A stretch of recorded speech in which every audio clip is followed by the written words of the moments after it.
SDN 72 Ambon gelar Lomba Pekan Kreativitas Songsong HUT RI ke-77 dan Kota Ambon ke-447. Sekolah Dasar atau SD Negeri 72 Ambon menggelar Lomba Pekan Kreativitas dalam rangka menyongsong HUT Kemerdekaan Republik Indonesia yang ke-77 dan HUT Kota Ambon yang ke-447. Pekan Kreativitas ditandai pelepasan balon warna-warni oleh Kepala SDN 72, Ketua Komite dan Pengawas Gugus 4 Paparisa, Kecamatan Nusaniwe, Zulhole, berlangsung di halaman Sekolah SDN 72 pada Sabtu 6 Agustus 2022. Pekan Kreativitas Siswa SDN 7 berlangsung 6 hingga 10 Agustus 2022.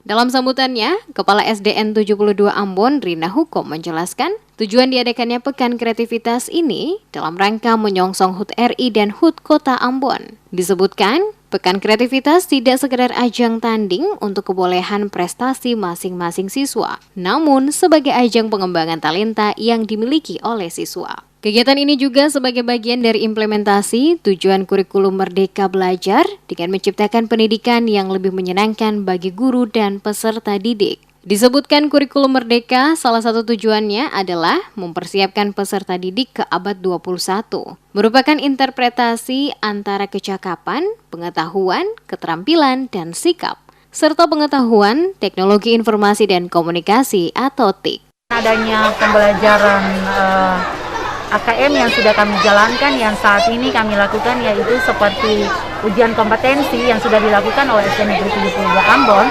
Dengan sendirinya kami juga berupaya supaya anak-anak kami juga mahir dalam IT.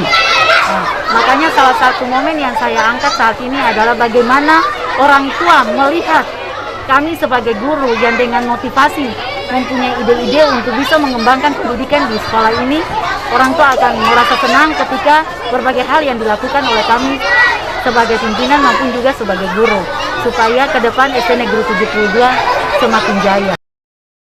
Sementara itu, pengawas SDN 72 Ambon, Zulhole, dalam sambutannya sekaligus membuka lomba dimaksud menilai kegiatan dalam memperingati HUT RI ke-77 dan HUT Kota Ambon ke-447 sangat bermanfaat. Selain mengasah kreativitas juga sebagai alternatif media pembelajaran, khususnya menumbuhkan jiwa nasionalisme para peserta didik. Hole juga mengapresiasi Kepsek, para guru, panitia, serta komite yang berperan dalam mensukseskan kegiatan lomba ini. Dirinya berharap melalui Pekan Kreativitas semakin mencerdaskan anak didik, olehnya itu partisipasi serta dukungan orang tua dan masyarakat dalam rangka menyongsong era digital agar siswa memiliki kemampuan dan wawasan luas. Untuk diketahui, beragam ekspresi dituangkan oleh siswa dalam kegiatan tersebut seperti tari katriji, lomba TikTok, dan lainnya.